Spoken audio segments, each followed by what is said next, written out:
9h50, nós estamos de volta com o TV Mar News. Olha só, você sabia que a intervenção fisioterapêutica precoce facilita o desenvolvimento das crianças? Pois é, para a gente falar mais sobre esse assunto, a gente vai conversar então com Maiara Leite, ela que é fisioterapeuta via Skype, respeitando então esse distanciamento social. Obrigada pela tua disponibilidade, Maiara. Então, do que é que se trata essa intervenção? Então, Pavlane, bom dia a todos os telespectadores. A intervenção precoce, ela trata-se de um conjunto de intervenções que são direcionadas a pacientes ou a bebês e crianças que apresentem algum atraso no desenvolvimento neuropsicomotor, até mesmo as crianças que apresentem riscos para o atraso, sempre envolvendo a família nesse contexto, né, de terapia, levando-se em consideração o contexto sociocultural desse bebê, né, do meio em que ele está inserido. E como é que ocorre essa intervenção precoce? Então, a intervenção precoce, ela ocorre, né, de acordo com as necessidades, com as peculiaridades de cada bebê. Por exemplo, um bebê de 4 meses de idade que não apresenta um controle cervical totalmente, né, os pais, os cuidadores primários devem ligar o sinal de alerta para tentar identificar quais as causas que estão levando a esse bebê não apresentar esse controle, né? Porque de acordo com as fases do desenvolvimento, já deveria ter esse controle cervical. Pois é, Maiara, a gente sabe, antes da gente continuar falando sobre isso, seria interessante a gente frisar o seguinte: a gente sabe que cada criança tem um desenvolvimento num tempo diferenciado e é até complicado a gente ficar comparando uma criança a outra, né? Exatamente. Mas quando é que o pai deve acender o sinalzinho de alerta, percebendo que tem alguma coisa que não vai bem?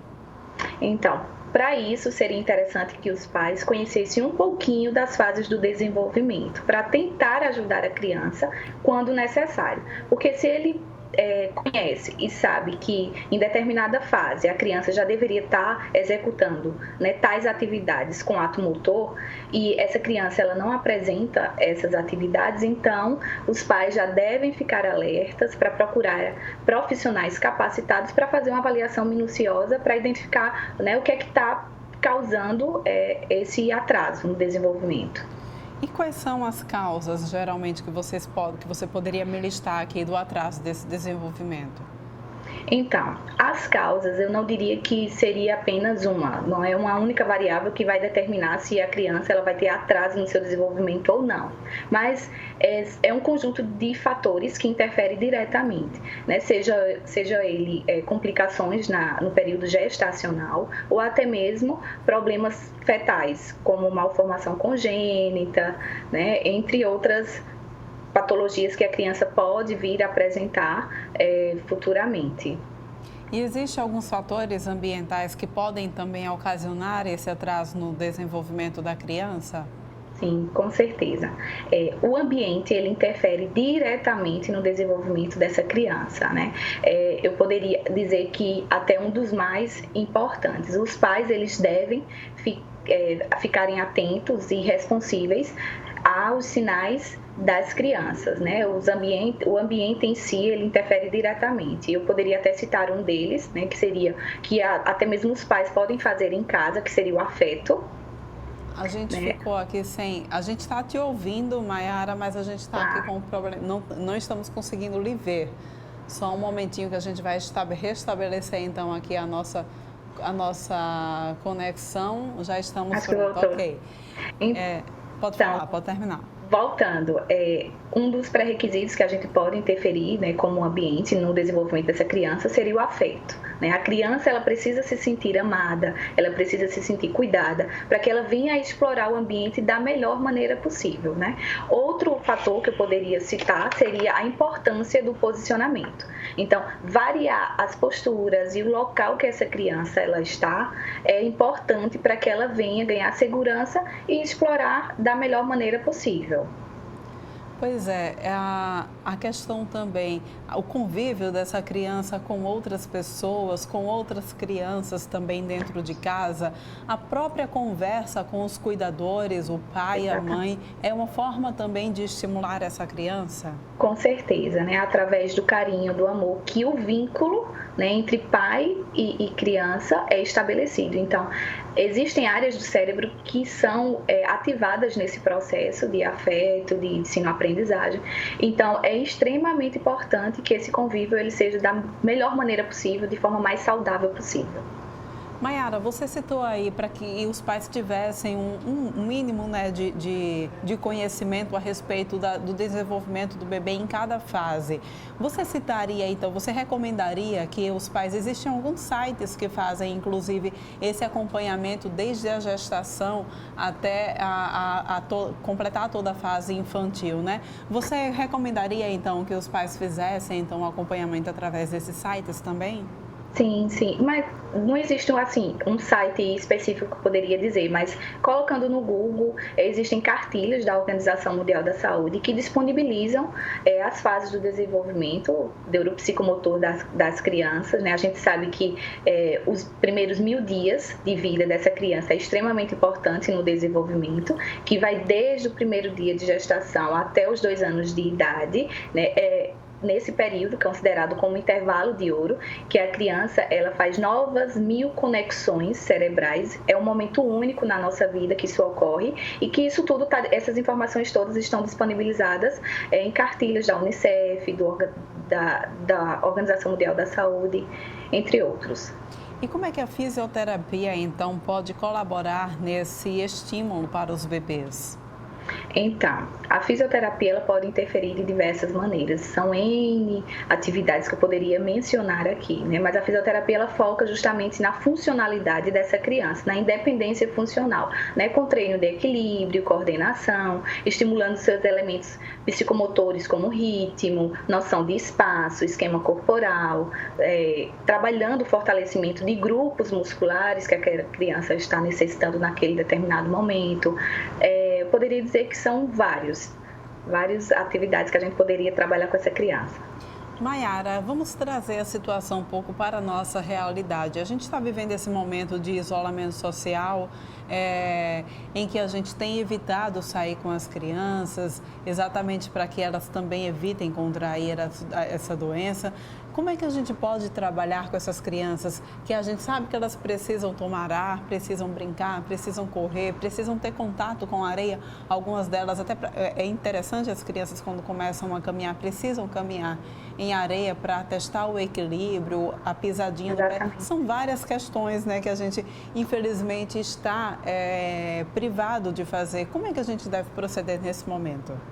Então, existem atividades que são simples de serem executadas no ambiente domiciliar, né? Sobretudo nesse momento de pandemia que a gente está vivendo. Eu, normalmente, no consultório, utilizo brinquedos que são reutilizáveis. Por exemplo, eu utilizo materiais que eu tenho em casa, como garrafa PET. Você pode fazer alguns brinquedos com garrafa PET, com papelão, né? E tentar identificar algumas brincadeiras que explorem o desenvolvimento dessa criança em casa.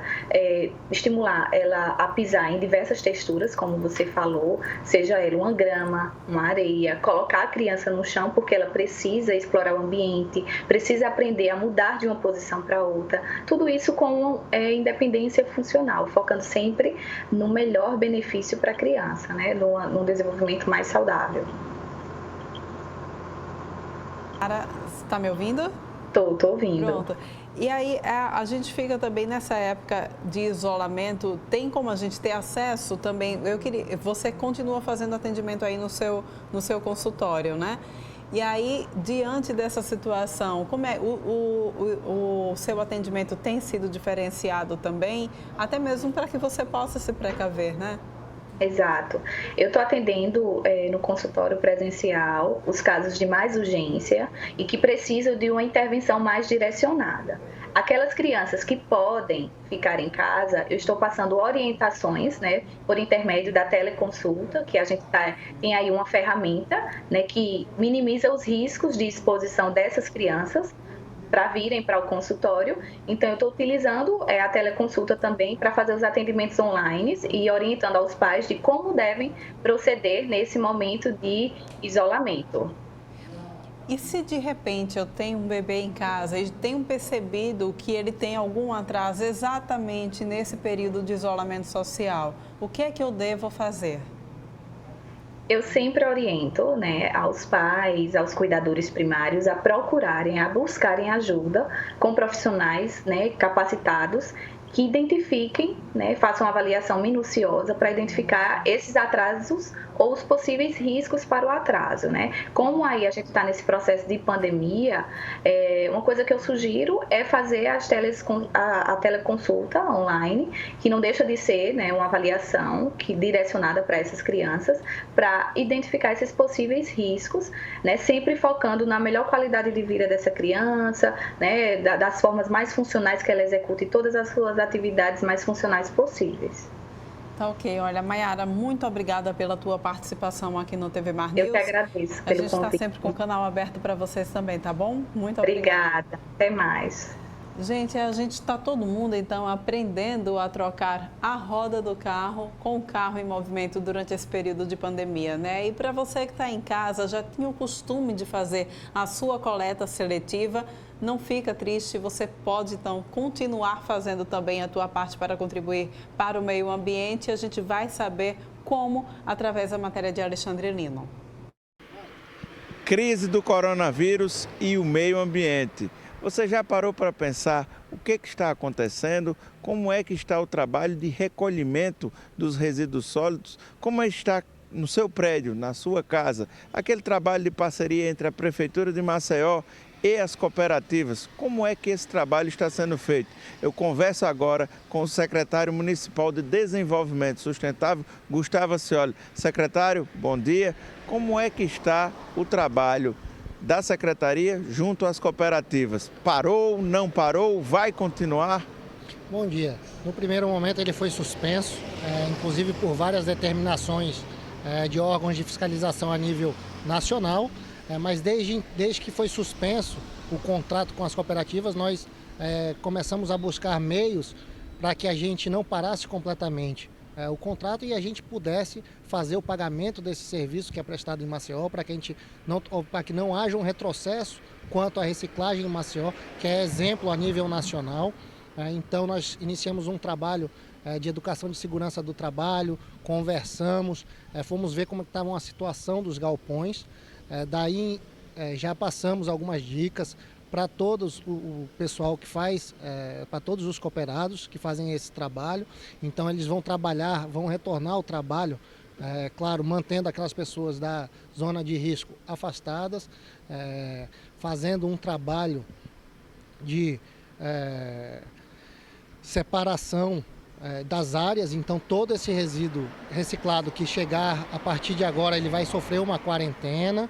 Nós limpamos os galpões, desinfectamos os galpões, as cooperativas elas compraram os EPIs adequados, montamos também uma escala para que não houvesse muitas pessoas trabalhando ao mesmo tempo, e nós vamos retomar inicialmente pelos PEVs de Maceió. Então nós vamos autorizar que elas recolham nesses pontos de entrega voluntários que estão espalhados em toda a cidade, e vamos avaliando como será feito esse trabalho, que mais para frente a gente possa ter o retorno da nossa coleta porta a porta, para que as cooperativas elas possam buscar isso nos prédios como era feito antigamente, mas para que a gente não tenha um retrocesso em todo esse trabalho que foi feito junto às cooperativas e a questão de reciclagem em Maceió, nós mantemos o contrato ativo com o recolhimento aqui nos pontos de entrega voluntário, mantendo assim a parte, como você bem disse, de meio ambiente,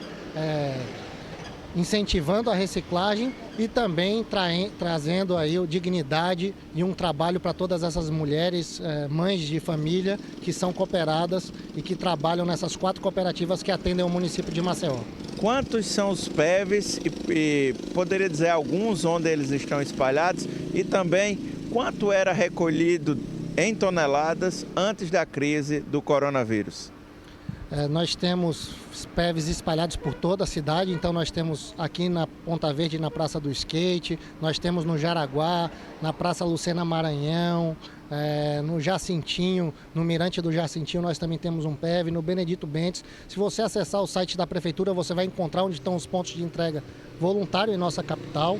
Eu não tenho ao certo o volume que as cooperativas recolhiam, mas eu sei que elas estavam recolhendo quase zero agora, apenas as pessoas que entregavam diretamente nas cooperativas, e por isso, depois de todo esse trabalho de segurança que foi prestado às cooperativas, nós estamos retornando com o serviço, coletando apenas nos pontos de entrega voluntários. E aqui agora, no momento da reportagem, a gente já tem aqui uma cidadã recolhendo ao PEV, entregando. Obrigado, viu? Pois é, na reportagem a gente deu essa pausa só para mostrar como é importante esse trabalho que é desenvolvido em parceria pela Prefeitura de Maceió com as cooperativas, 4 cooperativas que recolhem nos pontos de entrega voluntária. Secretário, esse é um bom exemplo? Esse é um ótimo exemplo, principalmente nessa fase de quarentena, onde o lixo domiciliar ele aumentou muito. Nós tivemos aí um incremento de algo em torno de 30%, uma vez que o lixo reciclado estava sendo também descartado junto com o lixo domiciliar. Vale a pena você voltar a fazer a reciclagem, voltar a fazer a separação, guarda dentro de casa limpo esse material, ele não vai trazer nenhum odor. Depois, quando você for sair de casa, você bota no seu carro, com uma máscara, você vem até um ponto desse, faz o descarte, as cooperativas vêm aqui, você vai gerar renda para essas pessoas e você vai fazer um grande bem-estar ao nosso meio ambiente. Com essa questão da paralisação que a gente tem acompanhado agora, a diminuição, tem algum programa, algum projeto além desse que vocês estão desenvolvendo com as cooperativas? Vocês estão buscando facilitar a situação de quem trabalhava com isso e teve uma redução no número no volume de entregas de material de reciclagem? Sim, nós estamos fazendo um levantamento junto aos PEVs exatamente para que a gente possa fazer essa divulgação junto à imprensa e ver aonde estão os melhores PEVs da cidade, ou seja, onde tem materiais e onde elas têm o maior lucro. E é claro, nós também estamos abraçando uma causa social, então em breve, junto com toda a comunidade que vem participando, nós já atendemos algumas comunidades e também vamos atender com doações de cestas básicas a essas cooperadas, para que elas mantenham a renda, a dignidade e a gente possa seguir com esse projeto de reciclagem em Maceió por muitos e muitos anos. Pois é, a gente conversou aqui com o secretário Gustavo Acioli, secretário de Desenvolvimento Sustentável de Maceió. Fica a dica para você que acompanha a programação da TV Mar, recolha e separe os resíduos sólidos produzidos na sua casa, procure um PEV mais próximo e deixe lá, dê essa força para as cooperativas que tanto precisam neste momento. O volume de material reciclado diminuiu, mas a gente ainda pode sim continuar colaborando com quem trabalha, contribuindo com o meio ambiente. Com imagens de Márcio Andre e reportagem de Alexandre Lino, para a TV Mar, canal 525. Gente, então não vamos deixar de continuar fazendo a nossa parte durante esse período também. Olha só, a gente vai agora para mais uma entrevista via Skype para a gente falar sobre um tema bastante interessante. A pandemia da Covid-19 desafia os sistemas de saúde do mundo inteiro e a obesidade é uma condição crônica e a gente tem visto isso também e vai entender o porquê agora com Bruno Rocher, que é cirurgião bariátrico. Bruno, bom dia para você, tudo bem? Bom dia. Então, primeiro, seria interessante a gente distinguir o que é uma pessoa obesa ou o que é uma pessoa que está acima do peso. O que é a obesidade? Bem, a obesidade é classificada através do IMC, onde a gente faz aquela continha de peso sobre a altura ao quadrado. Toda vez que esse IMC estiver entre 30 e 35, a gente está dentro de uma condição de obesidade grau 1. Entre 35 e 40, obesidade grau 2 e acima de 40, obesidade grau 3 ou mórbida. E aí sim, a partir de 30 a gente já considera como obesidade. E aí a gente tem visto muito a questão da obesidade está muito relacionada também ao grupo de risco das pessoas que venham a contrair então o coronavírus, né, a Covid-19. Eu queria saber o porquê que ela está relacionada com o grupo de risco. A obesidade em si ou é exatamente por conta dos problemas que ela vem trazendo junto com ela? Perfeito sua pergunta. Na verdade, é uma somatória. Começou a chamar a atenção que existia um grupo de pacientes muito jovens que estavam evoluindo com a forma grave da doença. E isso foi inicialmente evidenciado na Inglaterra, nos Estados Unidos e agora no Brasil. Foram vistos que a maioria dos pacientes que estavam complicando abaixo de 60 anos, eles contavam com uma principal comorbidade, a própria obesidade. E isso é o porquê. O obeso é aquele paciente que classicamente já tem uma condição pulmonar comprometida. O diafragma ele começa a ser elevado pelo aumento da pressão intraabdominal e faz que ele já tenha um comprometimento da função pulmonar. Além disso, o obeso ele consta com processos inflamatórios crônicos, a gente chama que é um paciente inflamado. E mediante o coronavírus, esse processo inflamatório exacerba e da forma mais grave que vocês têm visto na imprensa, que é através de formação de coágulos, ativam mais ainda esse processo inflamatório. E o último fator é exatamente o que você comentou. O obeso, geralmente, ele cursa com hipertensão, ele cursa com diabetes, ele cursa com outras comorbidades que fazem agravar. Mas abaixo de 60 anos, o fator de maior risco comprovado nos Estados Unidos, no Brasil e na Europa é a obesidade em isolado. E quais são os pontos que a obesidade pode dificultar o organismo a combater o vírus da pandemia? Ele classicamente é um paciente que tem um processo imunológico dele mais lentificado e aquilo que eu acabei de mencionar, ele é um paciente inflamado crônico e mediante uma nova inflamação ele faz a gente chama de uma cascata inflamatória difusa, começa a ter inflamação generalizada que compromete o rim, o próprio pulmão que é a porta de entrada. E é um paciente que ele é muito difícil, inclusive, para você manusear ele no respirador. Como vocês todos sabem, os pacientes que estão evoluindo na forma grave da doença, ele tem que ter para a ventilação mecânica. E esse paciente na ventilação mecânica, quando obeso, é muito mais difícil o manuseio e é muito mais difícil também extubar, que nada mais é do que tirar o tubo. Quando o paciente começa a recondicionar sua função pulmonar, a gente tira o aparelhinho. E com isso, o obeso, ele é um paciente que classicamente já é um paciente difícil de extubar.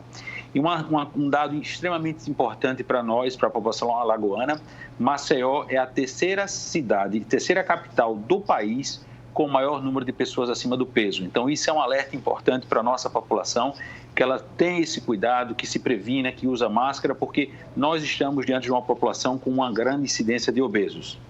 Pois é, e a gente tem como a gente mencionar se também a obesidade acaba facilitando o contágio também do coronavírus? Não. O risco de exposição eu tenho sido muito argumentado pelos meus pacientes. Para aqueles pacientes que já são operados, que já estão com menor peso e livre das comorbidades, eles estão muito mais bem protegidos agora, ex-obesos operados, do que aquele paciente obeso. Porém, aquele meu paciente obeso, que aí eu digo, aí sim o seu cuidado tem que ser redobrado. Mas em relação ao risco de contágio em si, ele é igual a qualquer membro da população.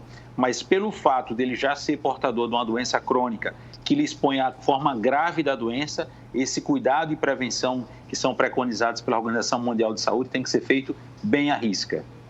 Então, só para a gente frisar aqui, porque tem muita gente que estava falando exatamente isso.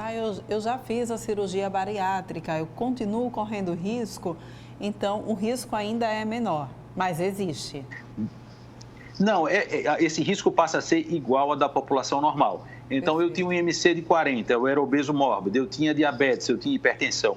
Porém, hoje eu tenho um IMC de 28, me livrei do diabetes, me livrei da hipertensão, meus exames estão os dias, eu estou suplementando com boa alimentação, você faz parte da população normal, ou seja, o seu risco da forma grave da doença é o risco inerente a uma pessoa de peso normal. Então, o fato de você ter feito a bariátrica, na verdade, está lhe protegendo da forma grave da doença, mas os cuidados têm que ser feitos igual à população geral. As cirurgias bariátricas continuam sendo feitas durante esse período ou a pessoa que de repente já tinha marcado a cirurgia, é melhor esperar um pouco mais? Inicialmente foi feita uma ampla suspensão de todas as cirurgias letivas, porém a gente foi visto que aquele pico inicial que se imaginava em Maceió não foi concretizado.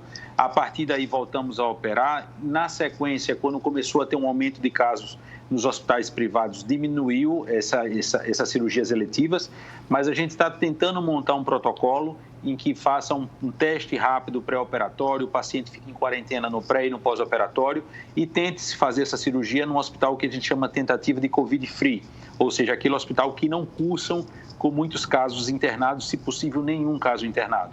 A gente está tentando nesse horizonte, não aqui em Maceió, mas em todo o país e até no exterior, porque essa pandemia, essa discussão cirurgia eletiva e Covid, ela vai permanecer por muitos meses. Então, está tentando fazer protocolos para que essas cirurgias eletivas voltem de forma gradual, respeitando uma série de critérios. Mas, no momento, elas estão suspensas, com provável retorno em breve. Isso seria... muita gente pergunta o seguinte, quando a gente faz uma cirurgia, a gente fica, de fato, com a imunidade mais prejudicada? Dependendo do porte da cirurgia. Cirurgias de grande porte, como cirurgia cardíaca, cirurgias oncológicas, sim. Hoje, a cirurgia bariátrica e as outras cirurgias por videolaparoscopia, que é aquela que faz os furinhos, não tem grandes incisões, a gente traz um trauma para o paciente muito pequeno. E esse trauma muito pequeno não compromete a resistência imunológica do paciente. E o paciente fica no hospital por um período muito curto, cerca de 24 horas. Então, se o paciente respeita uma quarentena pré-operatória, uma quarentena pós-operatória e faz os seus cuidados devidos e indicados pela Organização Mundial de Saúde, faz o teste pré-operatório e é submetido a uma cirurgia em um ambiente que a gente chama hoje a tentativa de Covid-free, ele simplesmente não vai ter nenhuma mudança na sua imunidade e ele pode ser feito esse tipo de cirurgia de forma segura. Perfeito, Bruno. Então, para aqueles que ainda não fizeram a cirurgia, como é que ele pode, então, ir se tratando em casa? Quais são as dicas que você deixa para o obeso nessa época de pandemia, esse período de pandemia, para que ele se previna, alguns exercícios, cuidado com a dieta, enfim? Perfeito. A gente está num período muito crítico, como todos sabem, esse período de quarentena, todos em casa, essa ansiedade, esse estresse de não estar podendo realizar suas atividades habituais, recorrem geralmente a tipos de alimentos que não deveriam. Então, estou encontrando vários pacientes que estavam no processo de pré-operatório que têm subido muito peso. Além disso, aquela atividade física na academia que era habitual não pode ser feita. Então, minha sugestão é ter um equilíbrio emocional, tentar recorrer ao alimento mais saudável possível, para fazer atividade física mesmo aqui em casa, para que consiga, no mínimo, manter o peso. A cada subida num ponto de IMC, nós vamos expor esse paciente a um maior risco ainda.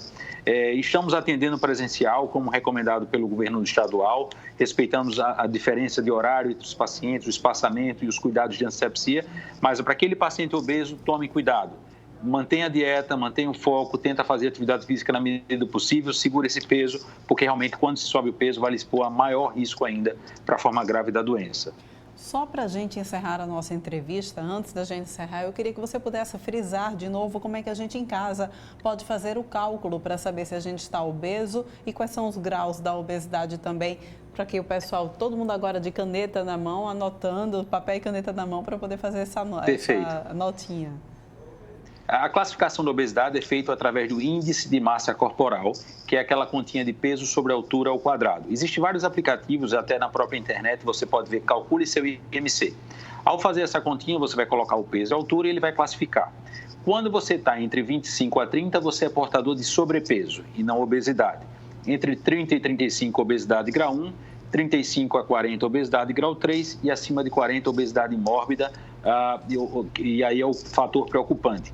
A cirurgia bariátrica hoje ela é indicada daqueles pacientes que têm obesidade grau 3, acima de 40, ou entre 35 e 40, que desde que cursem com 2 ou mais comorbidades. Mas hoje já está bem claro que mesmo naqueles obesos grau 1, esses pacientes estão complicando com a forma mais grave da doença. Então, se foi classificado como obeso grau 1, tome cuidado, você é um paciente de maior risco e principalmente se tiver associado a outra comorbidade como diabetes, hipertensão ou doença cardíaca.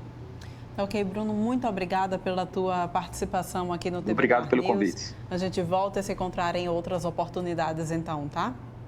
Obrigado e se cuidem. Um abraço a todos. Obrigada, você também. Gente, preste atenção então, cuida do peso, cuida da tua qualidade de vida, da tua saúde, se alimenta corretamente e tenta fazer exercícios físicos aí da melhor forma sem se expor, tá ok? A gente vai agora para um rápido intervalo, volta daqui a pouquinho porque a gente ainda vai trazendo mais informações até às 10h30 aqui para o seu TV Mar News.